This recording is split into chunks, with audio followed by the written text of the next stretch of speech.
Okay, hello. The whole part we're going to be going over the next several days, probably into weeks, is how can the Bible and attending church help me with judgment or not judging people? Bree and I had talked about this. It's been a while ago, but she had said that. She goes, there's a lot of people that won't go to church because they feel like when they walk in the door, they're being judged. And that's a perception that point blank the enemy puts on everybody. The older I get, the more I realize I don't care what people think. All you're supposed to worry about is what God thinks of you. Now, to the flip side of that, there are judgment calls that we have to make in life.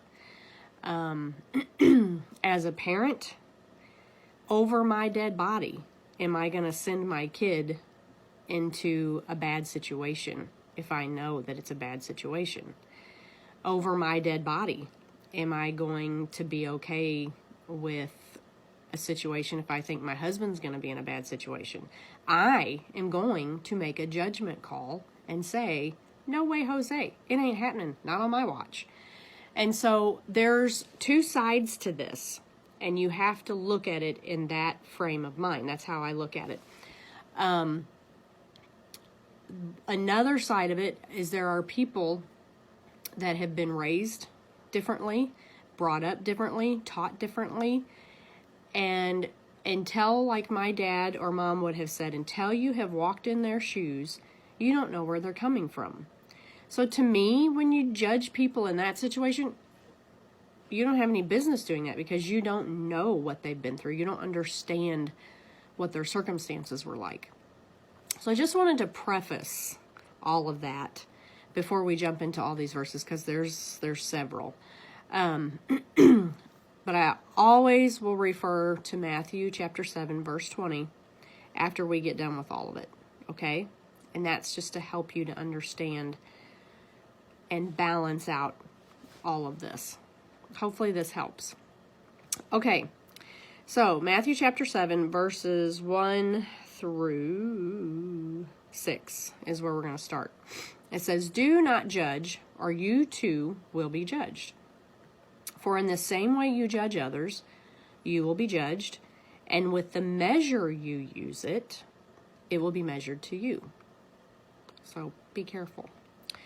"Why do you look at the speck of sawdust in your brother's eye and pay no attention to the plank in your own eye?" Now think about that literally. If you got a piece of sawdust, dude, that will drive you crazy. But a plank, it's knocking you out, okay? Or just a lot of pain. "How can you say to your brother, 'Let me take the speck out of your eye,' when all the time there is a plank in your own eye?" So it's just hypocritical, is what they're getting here.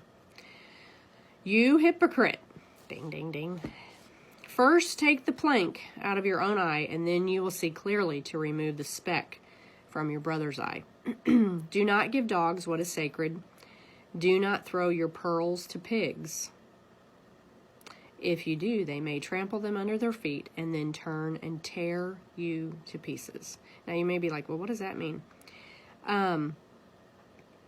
Don't think that you can associate with somebody that is not doing the right thing spiritually, because you're going to get messed over, is what this is saying. Do not give dogs what is sacred.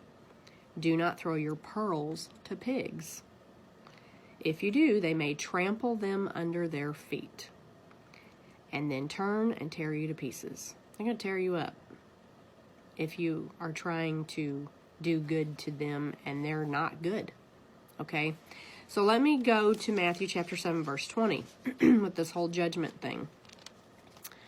Matthew 7:20 says, "Thus, by their fruit, you will recognize them."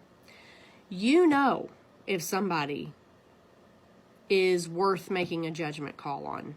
And what I mean by that is, again, if I know somebody isn't where they need to be spiritually, and they do things that I don't approve of, I'm not going to send my son to their home. I'm not going to let them spend the night at their house. That's a judgment call, okay? So when you say that you don't want people judging you, if you are doing things that you shouldn't be doing, they're going to figure it out. They're going to realize what you're doing, and they're not going to associate with you in a certain respect because they don't want to get messed up or in trouble. That's the truth of it. So, again, the fine line, there's two different sides to this, and you've got to make a judgment call to figure it out. But the only way you can do that is by paying attention and looking at the situation, looking at the people, and knowing and recognizing what kind of judgment call you have to make. I hope this makes sense. We'll continue to go over this. We'll continue to discuss it and talk about it. But it's truth. And that's a whole nother story. But anyway, that's it for today. We'll cover another verse, a couple more verses, and move on with judgment.